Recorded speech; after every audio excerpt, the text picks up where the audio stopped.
Hello one and all! So, Inuyasha is getting a sequel series, and I'm pretty shocked. This is actually something I've been wanting for quite a while. I just didn't think it would actually happen. I mean, seriously, Inuyasha, that was one of my first anime, probably my first real adult anime. I mean, seeing, Pokemon, Yu-Gi-Oh!, Digimon, but Inuyasha was something else. I still remember the first time I saw it. I was at my dad's place. It was the middle of the night. Everyone was asleep. I couldn't sleep for whatever reason. Turned on the TV and I just saw it. And it was something so different from anything I'd ever experienced before. First time I saw animated blood. First time I saw monsters being torn to pieces like that. It was so amazing and I loved it. Definitely my first anime obsession. I have probably most of the first 4 seasons on DVDs somewhere around here.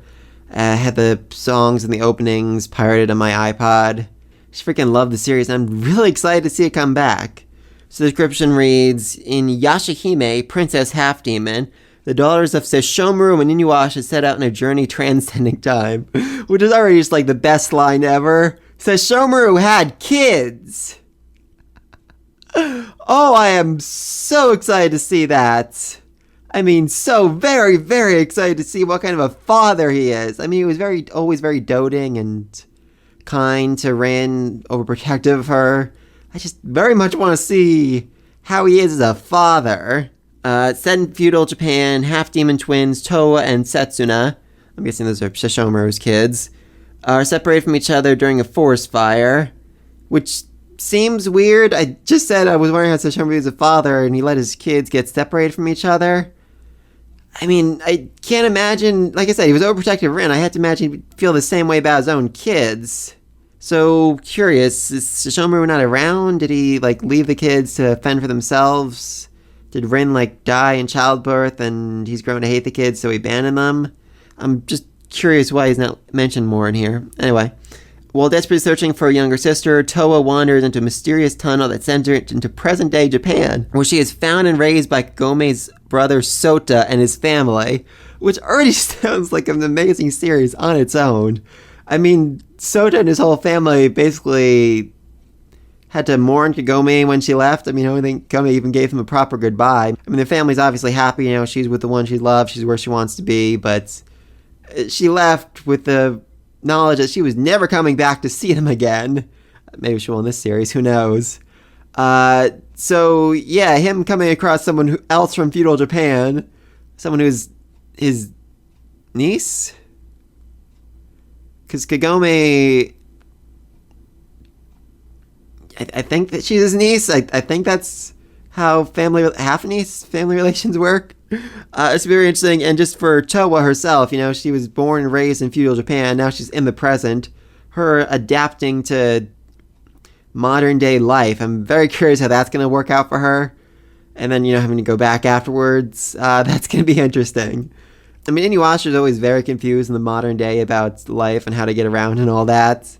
But a young child who could be properly raised in that environment and yet still be half demon, that's going to be curious. I'm excited to see how that works out. I mean, is Sota going to figure out the connection with her? Is this girl's father is Inuyasha's brother? Because that could be interesting. Like I said, I'd like a whole just few episodes just on her in modern day Japan trying to learn and adapt to the world like that. That'd be funny. 10 years later, the tunnel that connects the two eras has reopened, allowing Towa to be reunited with Setsuna, who is now a demon slayer working for Kohaku. Oh, I am very excited to see that as well. I mean, little kid Kohaku all grown up as a full-on demon slayer. I mean, we saw at the very end of the anime that he got a new weapon based on what he used and he was possessed, and I'm just very curious to see what he's like as a grown-up. Is he still, haunted by all the awful, terrible, terrifying things he did when he was possessed? I mean, he basically killed his whole family, so yeah, that's gotta leave some mental scars he's probably still dealing with. But to Towa's shock, Setsuna appears to have lost all memories of her older sister. Now that's interesting. That's probably one of the more interesting parts of this whole thing.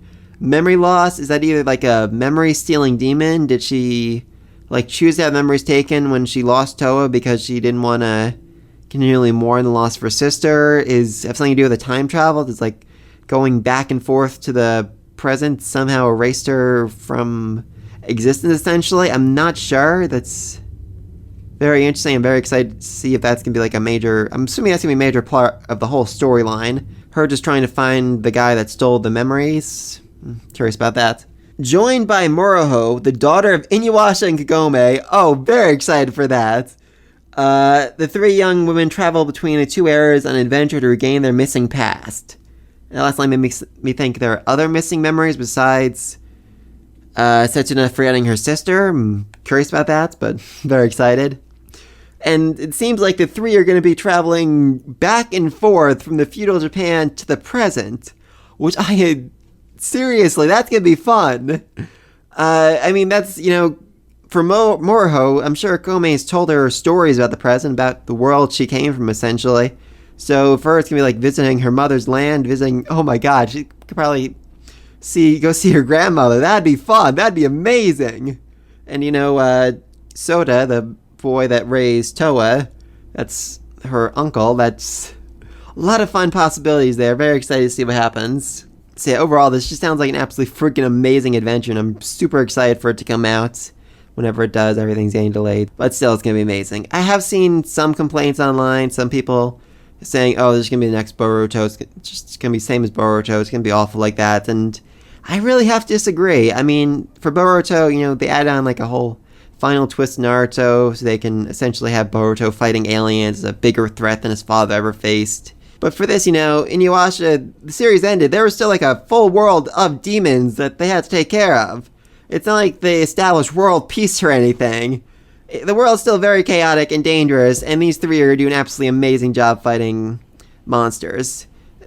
Now, they could definitely ruin this, so they do a thing where it's like, oh, the truth is that Naraku was actually a puppet by this other party who's the real big bad villain, and we have to fight this person who's even more dangerous than Naraku ever was. I have an issue with that. It feels certainly unnecessary and certainly feel like power creeping, where they just make the big bad even worse and stronger than the last one for no real reason. I would not like that. But one of the things I did like about Boruto was the modernization. Between Naruto's generation and Boruto's generation, technology just jumped by leaps and bounds, and there's a lot of questions about what the role of ninja is in a world where, ninja tools are replacing much of what they used to do, much of their techniques, and changing how war is fought. I mean, so the series has to be set like 10 to 20 years after Kagome came back to feudal Japan. Clearly times move forward, and the people of Japan have advanced, so they have new technologies, new ways of fighting demons. I'm very curious to see how that goes, because one of the biggest questions of Inuyasha has still yet to be answered. What the freak happened to the demons?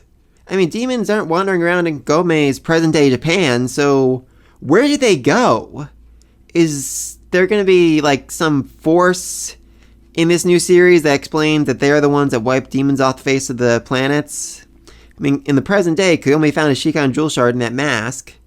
So, they're in the same timeline, so at some point the demons just have to be wiped out. Or most of them. There's still, like, that Pied Piper demon that took care of the souls of dead children. Actually, I think about it, almost all of the modern day demons, demonic issues Kagome fought were in the first 5-6 episodes. After that, whenever she went to the present day Japan, it was basically just about her studying. That's interesting. Is that something they was planning on doing more of? They just kind of changed his mind on? Curious. I mean, if all demons were wiped out by some event or something, it is possible that half demons or quarter demons or people with demonic blood in them managed to survive the cleansing, the purification, whatever it was. And if that's the case, they could still come across people in modern day Japan who are descendants of demons who can reawaken that old blood in them. That's definitely interesting. Essentially, it'd be the exact opposite of what I was just saying, feudal Japan is going to modernize. Is there a chance to reawaken the spiritualness and the demons in modern day Japan? Return it more to how it was in feudal Japan? That'd definitely be a very interesting twist. I'd like to see that, but like I said, very excited for the series. Very excited just to see what happened with everyone. What happened to the sweet little Shippo? He must be grown up now. Oh god, Shippo could be hot! That's a very terrifying thought. But I do like there's going to be a time skip though, because that means we have to see Inuyasha and Sesshomaru's kids as sweet and adorable little ones, and then see them as badass demon slayers. I mean, seriously, did you remember how cute baby Inuyasha was? He was freaking adorable. So yeah, overall, very excited for this new series. I know a lot of people are concerned, but I think they could do a really good job telling a different story set in the same world. I mean, they established a fairly complex world with a lot of characters in it, and I don't think they'll have any problem writing a story set like in the future, seeing how people have grown, how they've changed, how they live their lives now, seeing a more modern Japan, and how they're fighting demons. I think it'd be very interesting, very cool.